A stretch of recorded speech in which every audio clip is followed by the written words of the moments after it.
If you can perform the aria, O mio babino caro, perfectly, I will grant you this scholarship. Fail, and you'll go back to your slum and never dream again." Those words were a dagger plunged directly into the fragile heart of the trembling 12-year-old girl in her tattered clothes. It wasn't just an insult. It was a cruel dismissal of all the hopes and dreams of a child. Victor Hale, a titan of the music industry, had no idea that his very cruelty had ignited a fire in Maya's heart, transforming her pain into strength. And the little girl had no clue that the aria she was about to sing, filled with resentment and defiance, would one day become the very remedy for the cruel man himself. This concert hall was a cathedral for polished talent. Light from massive crystal chandeliers illuminated the glossy black Steinway grand piano, turning it into an altar. The air was thick with the scent of polished wood, expensive perfume, and something even more potent: ambition. Today was the final round of the Hale Scholarship, the most prestigious award for young vocal prodigies. Victor Hale leaned back in his chair, his long, slender fingers tapping a nonchalant rhythm on the table. He had just abruptly cut off the performance of a platinum-haired student with a perfectly coiffed bun. "Stop." His voice wasn't loud, but it carried a weight that made the entire room hold its breath. The young girl flinched, her final high note shattering in the air. "Your technique," Victor said slowly, emphasizing each word, "can be bought with your father's money, but emotion cannot. You're singing like a beautiful parrot taught to speak Italian, soulless. I do not give money to machines." Next, the cruelty in his words was undisguised. The platinum-haired girl bowed her head, her shoulders shaking, and she hurried off the stage. The tense silence returned, heavier than before. In a hidden corner, behind the last row of red velvet seats, stood Maya, small and almost swallowed by the shadows. The 12-year-old girl, with thick, neatly braided hair and large, round eyes like two night pools, clutched a lunchbox that was still warm. The scent of her grandmother's fried chicken wafted out, a simple aroma, out of place in this luxurious space. She had only meant to bring lunch to her grandmother, Rosa, who worked as a cleaner here, and then leave.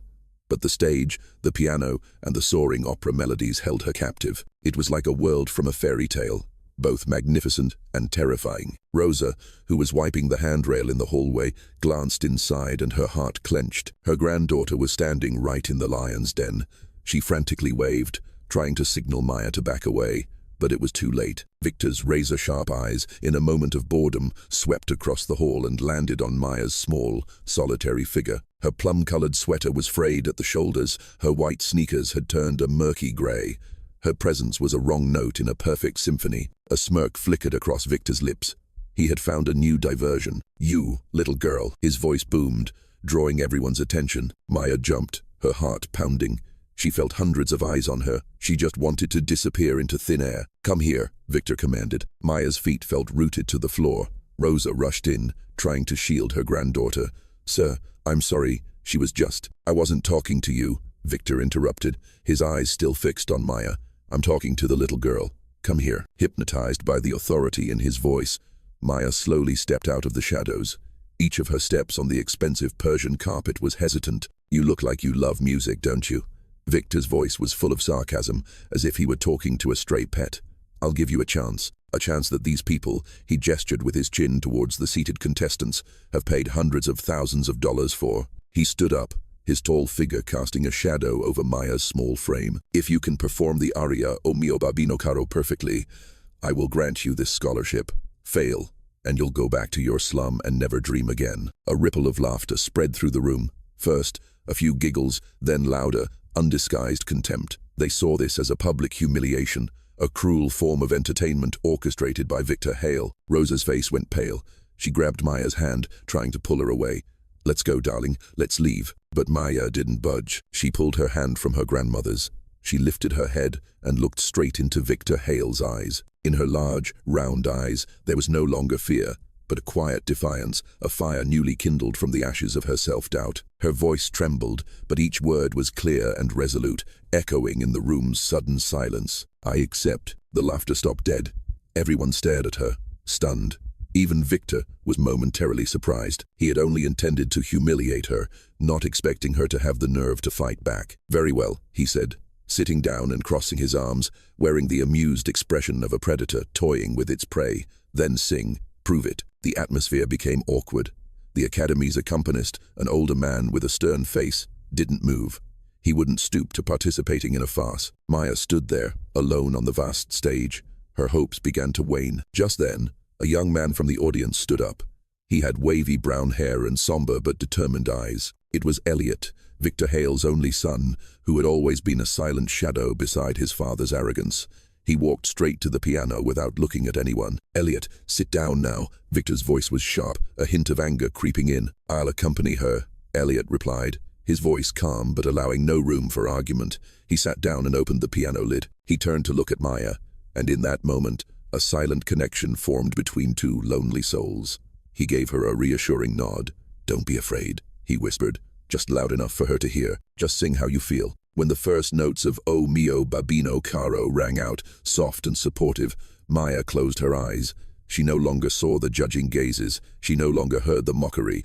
She saw the cozy little kitchen where her grandmother Rosa used to play old Maria Callas records. She saw her grandmother's gentle face and heard her whisper, "Sing, my child, sing with all your heart." And then she sang. Her voice wasn't technically perfect by Juilliard standards. There were a few slightly off-key notes, some immature flourishes, but it had something all the previous contestants lacked. It had truth. It contained all the longing of a child, dreaming of a better world, the hurt of a soul constantly looked down upon, and a hope so fierce it could melt ice. It was Loretta's plea to her father, but it was also Maya's plea to life itself. The entire hall fell silent. The smirks vanished. The arrogant faces disappeared, replaced by shock, then admiration. Rosa stood in the wings, her hands clasped to her chest, tears streaming down her cheeks. Elliot smiled as he played, a genuine smile. Even Victor Hale, the man of stone, sat motionless. He didn't hear the minor technical flaws. He only heard something raw, something he had been searching for in vain all morning, a soul. When the last note dissolved into the air, an absolute silence prevailed. It lasted for 1, 2, then 3 seconds. Then, someone started to clap. A second person followed, then a third. Soon, the entire hall was on its feet, the applause thundering like a storm, an undeniable recognition. Victor remained in his seat, his face still stoic, but in his eyes, a small crack had appeared. He had lost to a little girl from the slums, and the symphony had only just begun. The sweet victory on the Juilliard stage faded as quickly as a final high note, leaving Maya with a bitter taste of reality. Victor Hale was a man of his word, but the way he fulfilled his promise was even more cruel than the initial humiliation. Maya had the scholarship, a spot at the most prestigious school, but she quickly realized she wasn't a student. She was a trophy, a living fairy tale that Victor displayed like a raw diamond that only his hand could polish. The 12-year-old's life was turned upside down like a page in a book. Rosa had to quit her cleaning job at Juilliard. "I can't have my new star's grandmother scrubbing floors," Victor said with a smile that didn't reach his eyes. They were moved to a compact service apartment, cleaner than their old building, but it was as cold and soulless as a hotel room. Victor called it an investment. Maya called it a gilded cage. Her schedule was planned down to the minute by Victor's assistant. Mornings, music theory and solfege classes, where she felt like a foreigner trying to learn an alien language. Afternoons, torturous vocal lessons with Madame Dubois, a French woman with a bun as tight as her personality. Madame Dubois believed emotion was a wild thing that needed to be tamed and framed with technique. No. Madame Dubois rapped a slender ruler on the piano keys, creating a sharp sound. "Your emotions are too messy, Maya. They spike and then plunge like a fever. I need control, precision. Your breath must be even. Your diaphragm must be tight. Think of the notes, not the story." But, the story creates the notes," Maya mumbled in protest, her hand unconsciously clutching the edge of her skirt. Madame Dubois sighed, a condescending sigh. "Listen, little one, your emotions might have helped you in that audition. It was surprising, like a summer rain shower, but a rain shower can't last. To become a true artist, you need to build a canal where the waters of emotion flow exactly as the engineer intends. Perfection is what endures. Sing it again, 20 more times." Each lesson ended with Maya feeling as if her voice, the one thing she had ever considered her own, was being stripped away and reassembled into something foreign. The torment didn't just come from the teachers, it also came from her classmates. They didn't openly bully her. The cruelty of the elite was more sophisticated. They isolated her with cold smiles, whispers as she passed, and meaningful glances. The leader of that group was Clara, the blonde girl who had lost the audition. Clara never spoke directly to Maya, but she was the conductor of the orchestra of ostracism. The climax came the afternoon before the autumn fundraising gala, the first major social event Maya was forced to attend. Rosa had stayed up for 3 nights, hunched over her old sewing machine to finish a simple but elegant white dress for her granddaughter. It was her pride, love woven into every stitch. Maya cherished it more than anything. In the academy's dressing room, just as Maya put on the dress, Clara walked by, holding a glass of dark red pomegranate juice. She tripped dramatically. The entire glass of juice splattered, forming a bright red, sprawling stain on the pristine white dress. "Oh, my God, I'm so sorry," Clara exclaimed, her hand covering her mouth, but a triumphant gleam in her blue eyes. "I'm so clumsy. What a shame. It looked like your best dress." The other girls around them giggled. Maya stood there, frozen, staring at the stain like a bleeding wound. Her tears welled up, hot and bitter. She wasn't crying for the dress. She was crying for her helplessness, for a cruelty that she couldn't fight back against. Elliot was the only light in that dark world. He became Maya's friend, her silent ally. He couldn't openly defend her in front of his father or the others, but he found his own ways to be there for her. He would often leave a chocolate bar in her desk drawer or a small note that said, "You sang beautifully today." Their sanctuary was practice room number 7 late at night, after everyone had gone home. Elliot would sneak in, and they would stay there for hours. He didn't teach her technique. He just played music and listened to her sing. There, Maya could be herself. Her voice became free again, soaring among Elliot's piano keys. "Don't let them extinguish it," Elliot said during one of their sessions, his eyes closed, his hands gliding over the keys. "What you have is very special. My father wants to turn music into a number on a financial report. He wants to turn you into a perfect story to tell donors.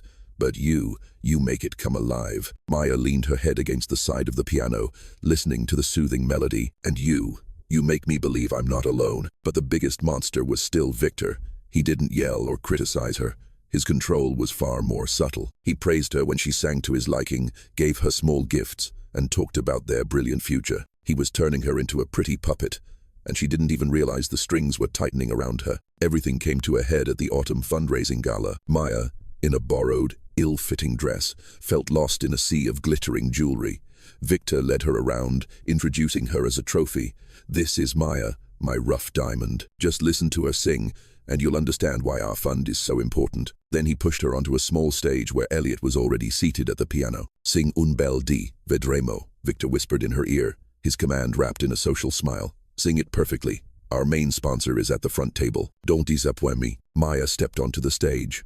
The lights were blinding. Below were distant faces, looking at her with the eyes of appraisers, judging the value of a commodity. She saw the sponsor Victor had mentioned, a portly man yawning widely. She saw Clara whispering something to her friend and smirking. She saw Victor standing in the wings, his eyes filled with anticipation and pressure. A feeling of rebellion, of utter exhaustion, suddenly welled up within her. She was tired of trying to please everyone. She was tired of being someone she wasn't. When Elliot played the first few notes, Maya took a deep breath. But she didn't sing the Puccini aria. Instead, she sang an old folk song her grandmother used to sing when they sat by the window watching the rain fall, a simple, rustic melody about a wildflower that still thrives robustly even without care. Her voice was no longer soaring, but deep, filled with a profound sadness, yet also resilience. The audience was bewildered.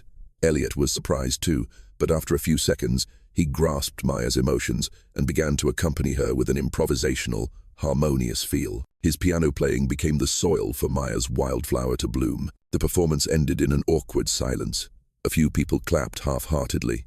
The main sponsor shrugged. Victor was furious. His anger was like a volcano about to erupt. As soon as Maya stepped off, he pulled her into a secluded corner backstage, his hand tightly gripping her arm. "What the hell are you doing?" he snarled, his voice a low growl so no one would hear. "You're destroying everything I've built. Do you have any idea how much money you just cost me?" Maya looked straight into his eyes, hers no longer teary. They were calm and profound. "No," she said, her voice surprisingly steady. "I'm not destroying anything of yours. I'm saving myself." With that, she pulled his hand away and walked off, leaving Victor standing alone in the darkness, stunned by a defiance he never expected. The gilded cage had just shown its first crack. The look of shock on Victor Hale's face that night gave Maya a fleeting sense of freedom, but it was quickly followed by a terrifying emptiness. She had saved herself, but now she knew she was adrift in a strange sea without a compass. That rebellion had severed the last thread connecting her to the glamorous world she had never truly belonged to. In the days that followed, Victor didn't speak to her. He ignored her, and his silence was more frightening than any shouting. Madame Dubois became even more strict, and Clara and her friends were openly gleeful. Maya felt like a ghost haunting the luxurious halls of Juilliard. Disappointed and lost, she began to wander the familiar streets of her neighborhood after school, as a way to find herself again. One dreary afternoon, as she walked past Street Nicholas Park, she heard a sound. It wasn't the polished sound of a violin or piano, but a raw, lively rhythm. Curious, she followed the sound and found a group of children, about 5 or 6 of them, gathered under an old oak tree. Their instruments were anything they could find: 2 overturned plastic buckets for drums, a few trash can lids for cymbals, and wooden sticks tapping against a park bench. One boy was blowing into an empty glass bottle, creating a haunting melody. They weren't playing a specific song, they were making music. Their faces were smudged with dirt, their clothes were worn, but their eyes shone with pure joy. Maya stood there, hidden behind a bush, and listened. She realized something fundamental. The music in the Juilliard concert hall was a competition, a performance, something to be judged. But the music here, in this park, was a game, a conversation, something to be shared. It didn't need perfection, it just needed joy. That evening, in practice room number 7, she told Elliot about it. "I saw them making music, Elliot," she said, her eyes distant. "They have nothing, but they have everything. Why? Why is it that only those with money get to learn about the beauty of music? Why is that joy locked behind expensive doors?" Her question hung in the air, filled with deep sadness. Elliot stopped playing. He looked at her, and in his eyes, an idea began to ignite. Then, "Let's take the music out from behind those doors," he said, and the street music project was born from that simple moment. It wasn't a grand plan. It started very small. The next weekend, Elliot borrowed an old Yamaha keyboard from the school's storage room. Maya gathered all the simple sheet music she had. Rosa baked a large batch of chocolate chip cookies and made a pitcher of cool lemonade. They chose a quiet corner in the park, spread out a large blanket, and began to play. At first, only a few curious children came to watch. They stood from a distance, hesitant. Maya didn't call out to them, she just sat down and sang. She sang songs the kids might know, songs from cartoons and cheerful folk tunes. Her voice, no longer constrained by technical rules, was soaring and free. Gradually, one by one, the children began to approach. I want to sing too," a little girl with pigtails whispered. Maya smiled, a smile as warm as sunlight. "Of course. What do you want to sing?" Soon, they had a small children's choir, then a real class. Maya taught them how to breathe, how to feel the rhythm. Elliot taught them about beat by clapping and tapping on cardboard boxes. Rosa became their loyal audience and snack provider.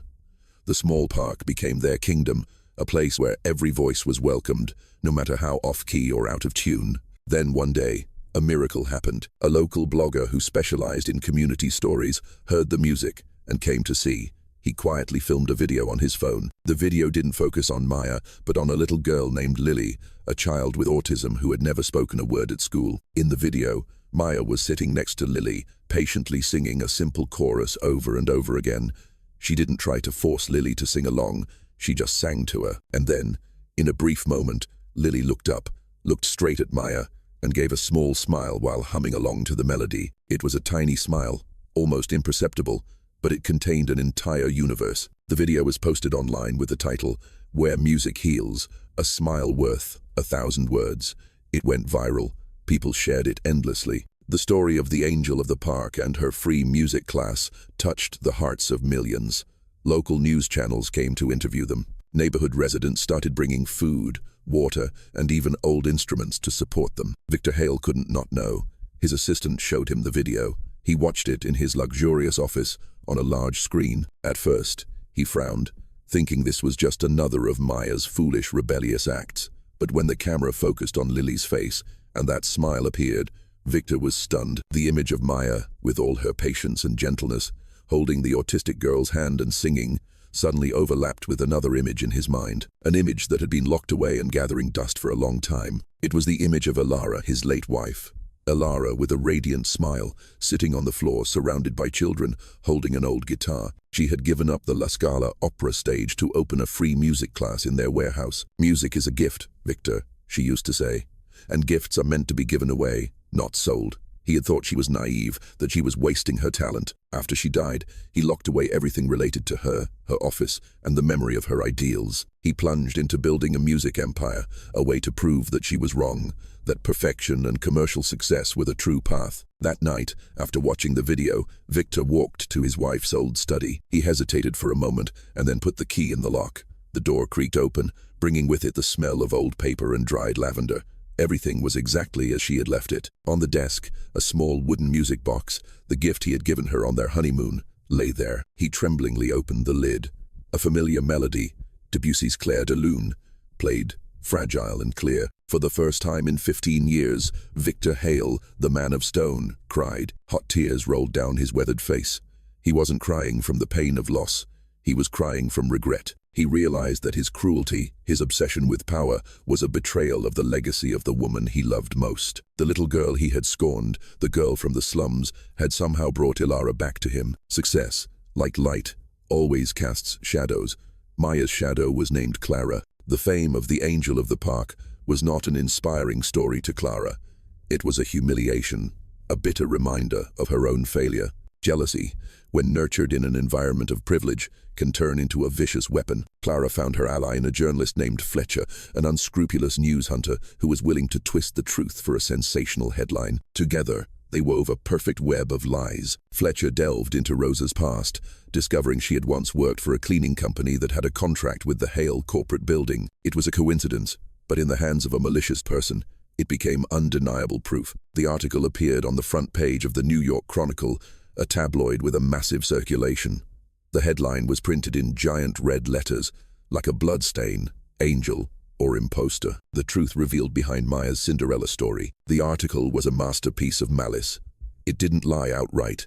It just bent the truth. It told a captivating story about how Victor Hale, in a desperate PR effort to revive his failing scholarship fund, had discovered Maya, the granddaughter of a long-time domestic worker within his network. It quoted close sources, Clara herself, saying that Maya had been trained to play the part of an innocent poor girl, and the street music project was merely an elaborate stage set to win over the public. The scandal erupted like a wildfire. Maya's pink world collapsed overnight. The phone in their apartment rang off the hook. Major sponsors, afraid of negative impacts on their image, began to call and withdraw. The children in Maya's class came home in tears, saying they were being teased at school for being fake, for being actors in Maya's play. Worst of all was the media siege. Every time Maya and Rosa stepped out of the building, they were surrounded by dozens of reporters and cameras. Maya, is it true your grandmother worked for Mr. Hale? Did you get paid to be in that audition? Were your emotions on stage just an act? The questions were like daggers plunging into the little girl. Maya just bowed her head, clutching her grandmother's hand, trying to push through the crowd. Rosa, the strong woman she had been her whole life, now looked small and helpless, using her body to shield her granddaughter. A big fundraising concert for the project, scheduled as a celebration of their success, was already planned at a community theater. Now, it had become a public trial. Elliot called Maya, his voice full of worry. We should cancel it, Maya. Now's not the time. They won't come to listen to music. They'll come to judge you. Maya sat in her room, silently looking out the window. She could see a few news vans still parked on the street below. She hadn't eaten all day, but when she answered Elliot, her voice was not trembling. No, Elliot, we can't cancel. If I back down, it means I admit they're right. I have to sing. Before the show, the theater was packed. Audience members, reporters, the curious. The air was thick with tension and skepticism. Backstage, Maya was wearing a simple white dress, the same dress she had worn during the ruined performance at the gala. This time, she wore it as armor. The dressing room door opened. Victor Hale walked in. He looked tired, his face etched with worry lines. He hadn't come to give orders, to criticize, or to present a PR strategy. He came as an ally. I'm sorry, Maya, he said, his voice hoarse. This is my fault. I turned you into a story, and now that story is biting back. Maya looked up at him. It was the first time she had seen vulnerability in this man's eyes. What do you need me to do? He asked. I can go out there and say it's all my fault. I can. Maya just shook her head. I don't need you to do anything, she said softly. Just believe in me. When Maya walked out on stage, camera flashes lit up like lightning. A buzz spread through the audience. Elliot was already seated at the piano, his face resolute. Maya walked straight to the microphone, not looking at anyone. Just then, Fletcher, the unscrupulous journalist, stood up from the front row and shouted, Maya, Answer the question the whole city wants to know. Are you an imposter? The audience erupted, booing, shouting. Elliot put his hands on the keys, ready to play to drown out the chaos, but Maya raised her hand, signaling him to stop. She commanded silence, not with words, but with her own extraordinary stillness. Gradually, the noise subsided. All eyes were on the little girl standing alone in the eye of the storm. Maya stepped forward, to the very edge of the stage. She took a deep breath. I won't answer that question, she began, her voice echoing through the space, clear and strong. Because it doesn't matter. Silence descended. What matters is not who I am or where I come from.